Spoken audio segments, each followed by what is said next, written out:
Look, if someone is employed by Qantas, the last thing you'd expect is the employee promoting travel on a competitor's airline. But that's exactly what Qantas engineers are reported to be saying, declaring that if passengers are planning to fly in the lead up to Christmas, then it's probably best to book on a different airline. The Federal Secretary of the Australian Licensed Aircraft Engineers Association made the comments after calling off the planned 4-hour strike yesterday. Despite calling it off, it still caused headaches for Qantas, with the airline not having enough time to reinstate flights. The industrial action is only set to increase, with a number of strikes planned for the rest of the year, including one this Friday. Steve Purvinas is the Federal Secretary of the Aircraft Engineers Union. He's been good enough to join us this morning. Thanks for your time, Steve. Hey, g'day. Look, Steve, I have, over the years, on many occasions, spoken out on the need for Australian jobs to be here in Australia, most specifically with Qantas. Yep. Whenever Qantas have done this stuff as they have, where they, as you would be well aware of, having essentially flight crew that live in Thailand and other places, where those people, of course, are paid nothing like what Australian flight crew would be paid, and they basically pick them up and change. They never actually come to Australia, these people. They're foreigners.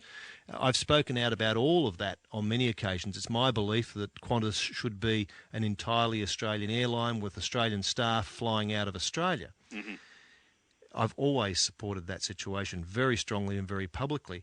But don't you think that you're kind of making a rod for your own workers' backs by telling people not to fly Qantas? Yeah, I heard your initial comments related to that, and it does seem very, very strange. But if we have a look at the situation faced by our members, Qantas are in the process of dismantling the airline and stripping the assets out of it, much the same way that happened to Ansett a number of years ago. During the 90s, if the union members at Ansett actually stood up and said, this is not right, what's taking place, we're going to lose our airline if this continues. But Ansett went belly up anyway. Yeah, they did, yeah, and it wasn't the case that a union leader stood up then and said, wait a minute, let's get embroiled in an industrial dispute and tell people to stop flying it for some period of time so that we can eventually hope to rebuild it. And that's what we're facing with Qantas today. But when Ansett went belly up, it's because they ran out of dough.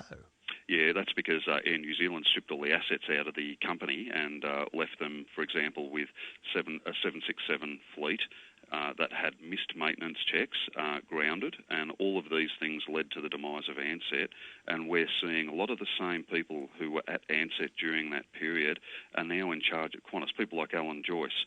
And some of those mistakes that they made over there are coming into play at Qantas, and there's 35,000 employees of that airline.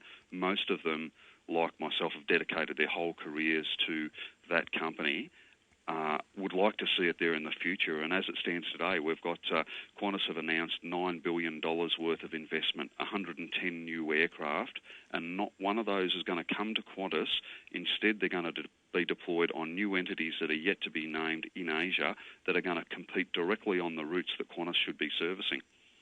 Isn't this because, and look, I'm not by any stretch an apologist for Qantas, but isn't this because of the necessities of globally competing with other airlines? Yeah, they come out and said that they've lost $200 million on their international business, and we dispute that heavily. What we've got Qantas have all of the old aircraft. They've got the 747-400s that are up to 20 years old. They're 20% less fuel efficient than the airlines that they're competing with.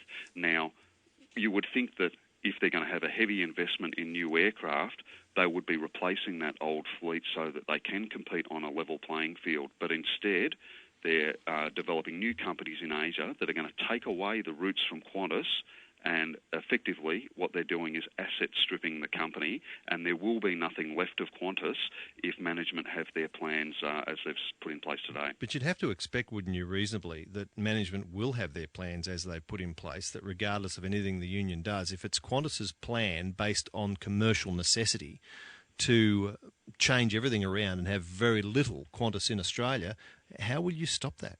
Yeah, necessity may be one thing, But the way they're going about it, we can see that the whole plan is fraught with danger. They're playing with not just 1,000 jobs that they've already announced that are going to go. Oh, yes. 35,000 jobs are at stake here. And the same people, like Alan Joyce was a strategic analysis at Ansett in its final years. And those strategies are very similar to the ones that they're putting in place at Qantas. It's as if, we tried it at Ansett and it didn't work. That airline went bankrupt. Maybe we'll get away with it this time at Qantas. So we want to head that off at the pass. And the union movement was a key player in the 2007, I think it was, APA consortium bid that tried to take over Qantas. Now, the share value of Qantas at the time was $5.45, and the buyout of the company would have been done at $11 billion. Mm-hmm. Now, the money that the Macquarie Bank and the Texas Pacific Group were going to borrow entirely to purchase the Qantas Group was the $11 billion. Well, Qantas is worth $3.5 billion today, so they would have went into default on their loans because the assets would have would have been underwhelming compared to the cost. Yeah, there would be no Qantas today if management at that time, and remembering Jeff Dixon was going to get a $60 million bonus out of that, there would be no Qantas today if the unions didn't step in. We're not all bad people trying to do things to disrupt passengers. We're about the long term, and most Qantas employees do dedicate their lives to that place. And I know when my father held my hand as a young child and took me around the airport because he worked there as well. It was something that I thought that I'd want to do for my career, and now it's I've been elected to defend the jobs and that of the persons in the aircraft engineering game. How much does or how many people are working for Qantas in engineering, actually servicing and maintaining planes outside Australia? There's probably 5,000 people in the engineering business that are employed directly by Qantas. Now, Qantas keep on saying that 90% of their maintenance is done on shore. Qantas say a lot of things that aren't true. They probably would be correct if they said 90% of the combined heavy and line maintenance is done on shore, because a lot of the heavy maintenance work is, but it's the components and the engines that get sent overseas to get repaired that come back in a state that they wouldn't have 10 years ago when all of that work was done on shore. There was a time, if I recollect, when Qantas did all of the service on all airlines in Australia. And there was a time, or at that time, it used to be said that the service was so good that you could fly any airline out of Australia, but if you're coming into Australia, you should only fly Qantas. Yeah, well, I worked at Qantas for 21 years, and I was actually licensed on a number of other carriers like Singapore, Cathay, Malaysian, and we would do the maintenance on those aircraft when they came to Australia. 3 years ago, Qantas decided to ditch all of those contracts. There was another $60 million worth of income that was given away, and they've got some engineers now who aren't very busy because of that work that they used to do, and that in itself has made the company inefficient when they could be offering services to other airlines, and everyone wanted to be serviced by Qantas at that stage and still do. Qantas have thumbed their nose at it and said, no, we're not going to accept that money and that work. Instead, we're going to announce that we're an inefficient workplace. Well, a lot of it's their own doing. Was there any prospect that it would have been better if Qantas had been or continued to be a government-owned entity as a national carrier? Yeah, I think it probably would have been. There's probably been a fair bit of talk about Qantas competing with airlines like Emirates, who are government-owned, Singapore Airlines as well. I think there would have been a little bit more control. Instead, what we've got is a management team who are beholden to the shareholders. And the shareholders, of course, request that they get a return on their investment, which is fair enough.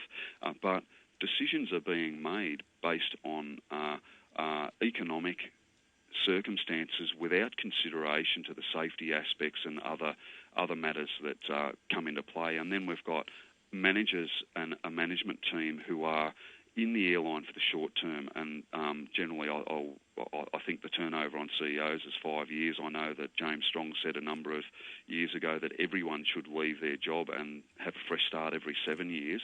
Well, when you're talking about aircraft maintenance, you can't do that. Most of our members, I would say, would have been at the airline for at least 25 or 30 years. It's not a very transportable qualification that we hold. So it's an interesting scenario. 16 minutes past 10, David Oldfield, TUE, joined by Steve Purvinas, who represents the engineers who are working for Qantas, and the concern as to what will ultimately take place with Qantas. You'd understand there is rightful criticism, Steve, of this approach of, well, we work for Qantas, but we're telling people not to fly Qantas. I mean, it's akin to saying we're putting ourselves out of a job by reducing their turnover and making ourselves less necessary because there's not as much work to do and therefore there's not as many employees required. Yeah, very interesting. And like I previously explained, we're faced with the loss of our jobs anyway. If we don't do anything, we're going to lose our jobs. Right. So through our industrial negotiations, we're trying to negotiate some job security clauses, and Qantas, of course, have said no to our job security claims. The wages portion, despite what they're saying in the press, is already settled. It's going to be a 3% per annum wage rise. So we're not getting our way with job security, and we've decided to place some industrial pressure by having some work stoppages and other bits of industrial action. Now, people in our industry, when we have a work stoppage, it's not that we want to upset passengers and make them get late to their destinations. If Qantas fly their passengers late from A to B, Qantas is still collecting the money, and it just upsets passengers. So we're trying to bypass that by saying to the people, hey, listen, you might want to try another option for a period of time. It's not the passengers we're trying to affect here. It is Qantas management and their financial or the money that they gain and are using, setting up overseas companies that are competing directly with Qantas's product. Do you concern at all that by doing this, all you're really doing is giving Qantas more and more reason to justify exactly that which you're trying to avoid?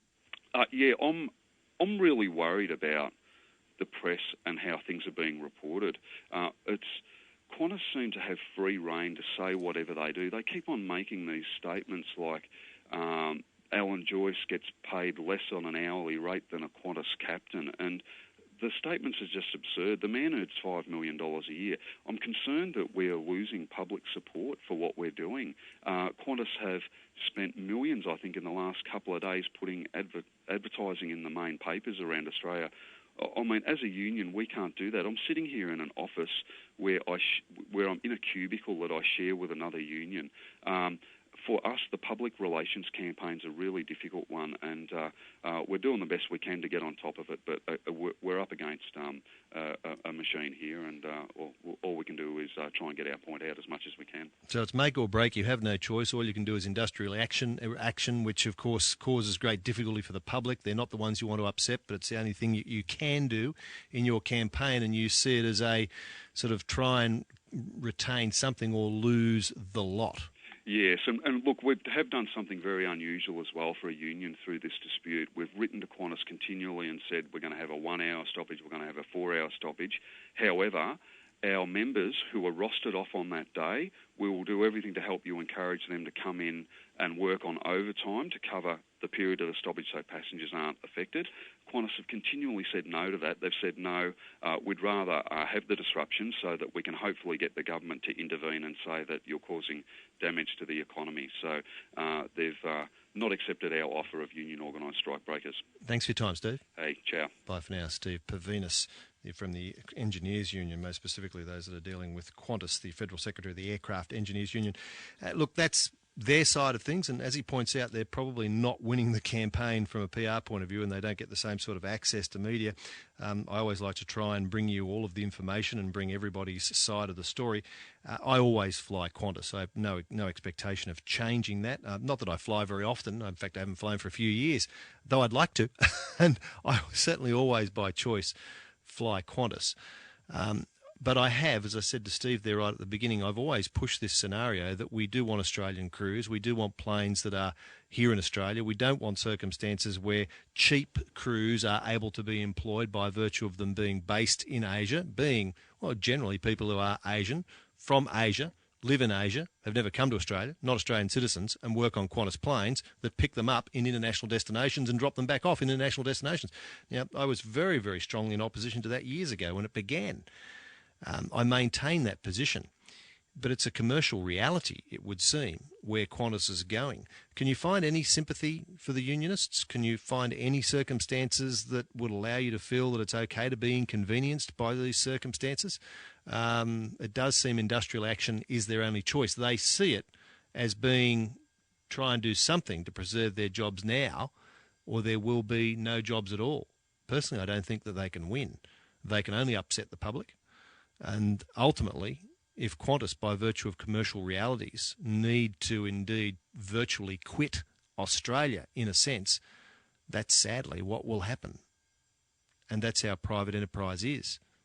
Maybe if Qantas was nationally owned, maybe it was still truly the national airline, maybe that would be different. But otherwise, I wouldn't think so. But what do you think? 22 minutes past 10.